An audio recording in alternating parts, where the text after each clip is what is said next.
Welcome, welcome, welcome to Table for One Happy Hour. Grab a seat, order your favorite cocktail, and get ready for a journey of budget friendly travel adventures. I'm your host, Jerisha, and I'm here to spill the secrets on how you can explore the world like me without breaking the bank. We're going to cover 4 essential tips that you need to consider before booking your travel plans. Tip number 1: where do you want to go? Tip number 2: how will you get there? Tip number 3: where will you stay? And last but not least, tip number 4: what will you do? So join me as I discuss the art of traveling on a budget. Grab your favorite drink, sit back, and get ready for the Table for One Happy Hour Travel on a Budget. Let the adventures begin.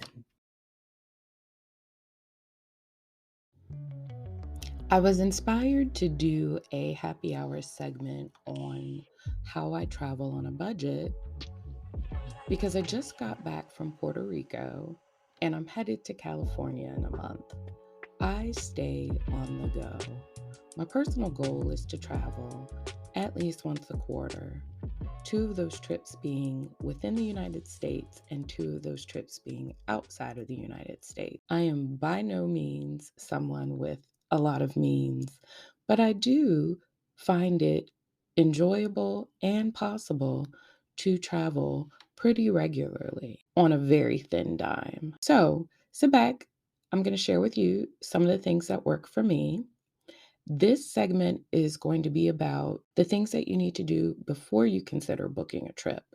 And then I will record another segment that will talk about once you've booked your trip, some things to keep in mind. One of the things that I find in terms of being able to travel on a budget is planning and preparation.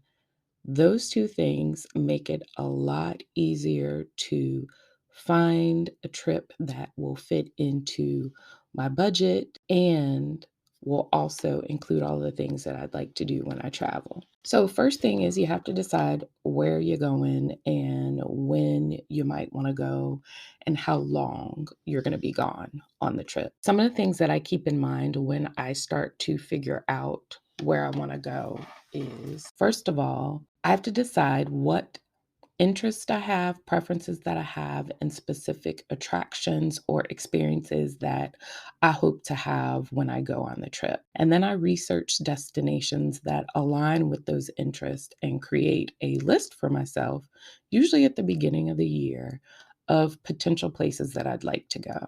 For me, weather considerations are a big deal. Sis does not like being too hot, too cold.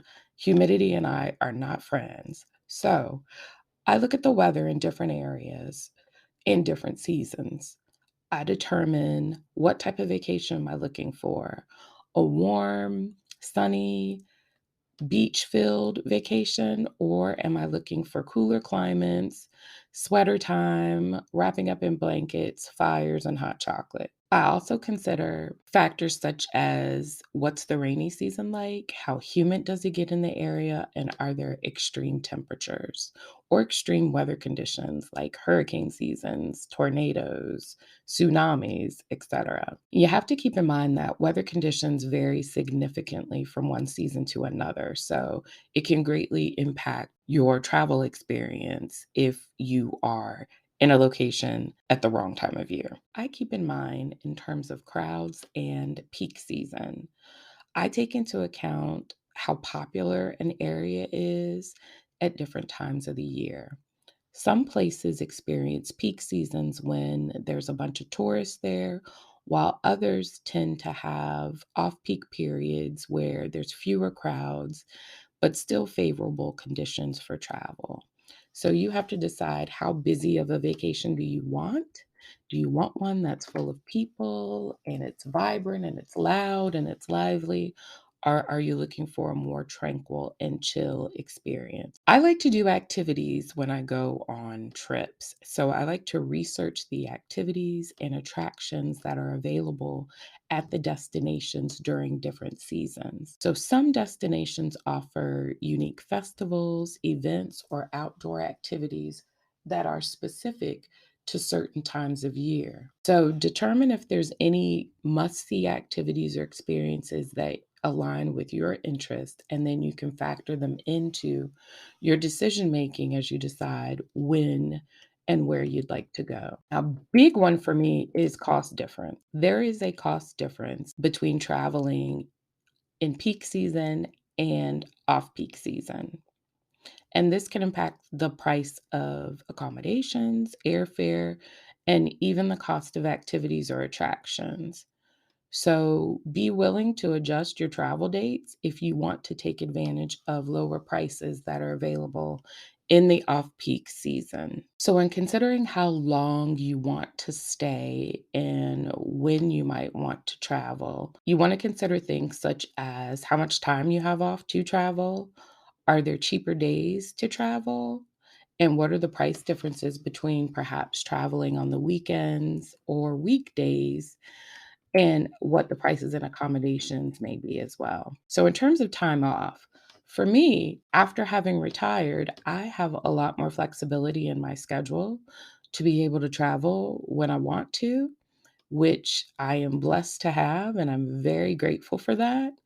I also have a portable business, so I can travel and still see clients in my personal private practice as a therapist. So I am not tied down to kind of the usual week, 2 week, 3 week vacation times that most jobs give people. But if you are somebody who lives off PTO or has annual leave saved up, then you need to decide how much time you want to spend out of your reserves for this trip. You consider your work schedule, any personal commitments you have, and any other limitations that might impact your ability to take time off. Like, do you have a pet?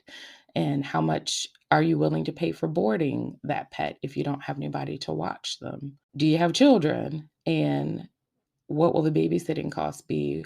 Or do you have somebody who's willing to watch your children while you travel?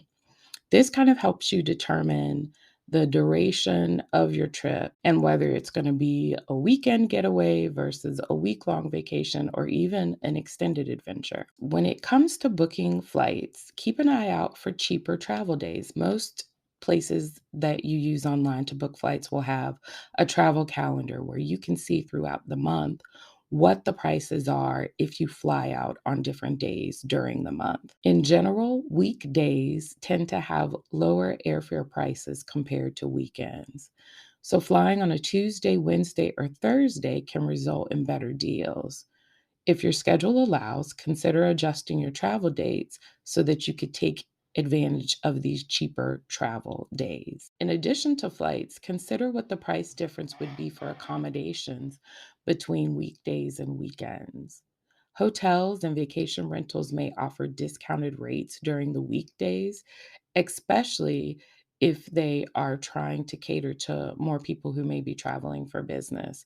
And this can be an advantage to you if you can be flexible with your travel date. Consider your priorities when deciding between weekday and weekend travel. Though weekdays may be cheaper, they may also require taking time off from work or navigating a busier schedule. On the other hand, weekends may offer more convenience and flexibility, but you're going to pay more. So weigh the cost savings against the potential trade offs to be able to find the right balance for your trip. Choosing accommodations for your trip, there are a lot of factors that are involved with that, usually based on your preferences. An Airbnb versus a hotel, proximity to activities, transportation needs, how many people are staying in the room or at the location, utilizing credit card points or loyalty program rewards to book your trip, or even staying with somebody that you know in the area. So, in terms of your preferences, if you're like me, I am a self proclaimed, self identifying hotel snob. So there's a lot of places I can't stay.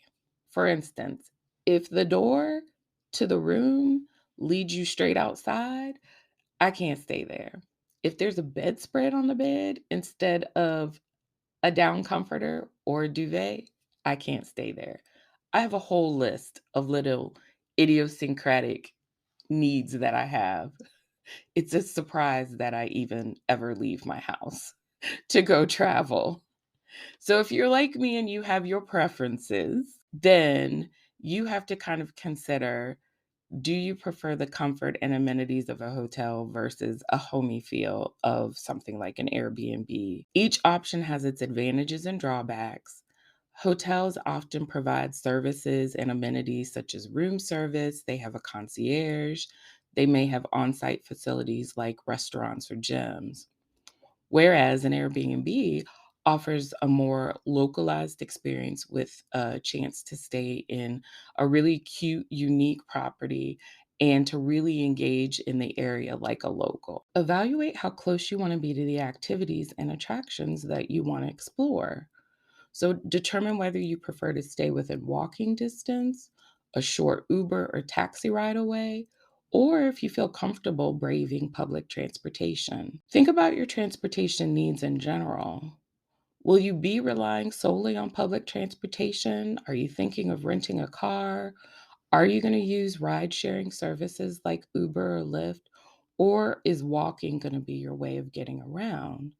You want to choose accommodations that provide easy access to those transportation options that you choose, as well as factor in what the daily costs will be of using those transportation options. If you have a loyalty program or credit card rewards, use those accumulated points or those benefits in order to explore options for booking accommodations. Check any special deals or discounts or upgrades that could be available through these programs, and it can help you save money on your trip. And finally, use your resources and your network. Can you stay with someone you know who lives in the area that you plan to visit? If you have friends or family in the area, consider staying with them. It could be a cost effective way, a more personal accommodation option, and you can experience your destination through the lens of a local. Finally, let's talk about what you're going to do at the destination. Choosing activities in your destination area are going to be based on your interest, availability of activities, factors such as festivals, concerts, outdoor events, and historical sightseeing opportunities. So, research and prioritize first. Research the activities that are available at your destination and consider your interests and passions, such as art, history, nature, music, or sports. I am a huge music lover. I love festivals. I love going to outdoor events where there's vendors selling all kinds of trinkets from jams and jellies to sauces to flowers to breads to pastries to cakes to jewelry to smell goods, all kinds of stuff. I love walking through farmers markets and artisan type of festivals and pop-ups as well. So those are the kinds of things that I look at in terms of what's available in an area that I'm considering going to when I start to decide when I might want to go and where I might want to go. I make a list of all the activities and I also incorporate what the cost of these things are.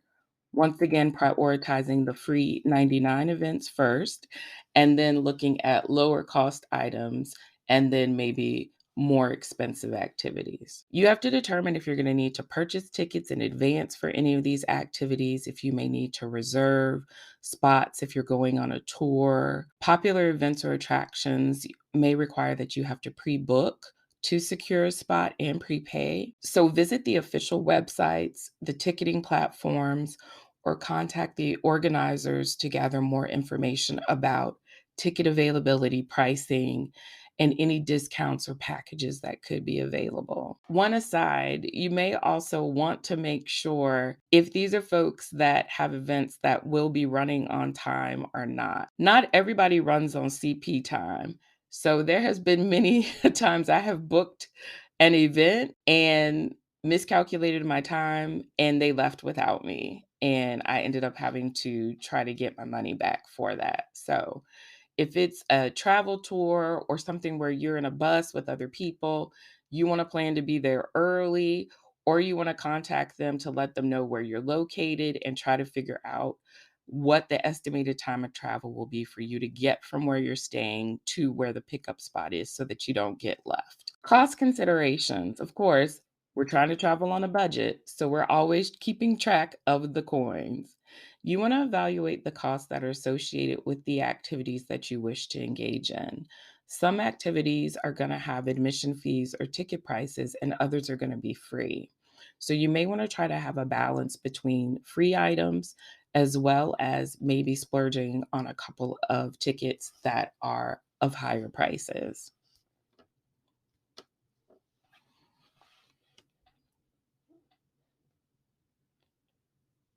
And then you want to consider the logistics of traveling from your accommodation to the activities. Again, if you're traveling somewhere where you're not going to have a car, that means that you're going to be relying on walking, public transportation, or ride sharing. So you want to make sure that, again, like I said in my previous example, you don't want to get left. So you want to make sure you are giving enough time to get from where you're staying to where the activity is and associating the cost of what a ride might be to that area. Okay, so that feels like a lot, and we haven't even booked the trip, but it is a lot. To plan for budget savvy travel, it takes a lot of planning and prep even before you book the trip and start paying on it. So, I wanted to give you some insight on the process that I go through as I consider traveling for the year. So, for instance, to give you an idea of what my year is looking like so far, I have traveled to Savannah, Georgia. I just got back from Puerto Rico. I'm headed to California in July. I have a cruise in October, and then I have my big 50 trip to the Dominican in December. So those are my major trips. Now, in between that, I also have quick weekend getaways planned, overnight stays when I go to see concerts that are also incorporated in the travel plans. In order to get all of that travel scheduled, at the beginning of the year, I start planning and I start looking at where I want to go, how long I want to go, where I want to stay, and what I want to do. And I incorporate the cost of all of that before I jump into booking trips, asking people if they want to come with me on the trips, etc. Next happy hour segment, we will actually get into booking the trips, how I go about doing that to save money, and then we'll deep dive more into how to save money while dining and also some more information about activities while you are at your destination. So I hope you've enjoyed this happy hour interlude. I hope this has got your travel juices flowing. Can't wait to hear from you. So please reach out to us at table412023@gmail.com or leave a comment on our Instagram at table41podcast, or you can follow us on YouTube. We now have transitioned to adding our podcast episode to our YouTube channel, which is at table 4, and that is the word for one podcast. Like, share, subscribe, tell me about your budget travel experiences, and I'll see you at the next happy hour. Cheers.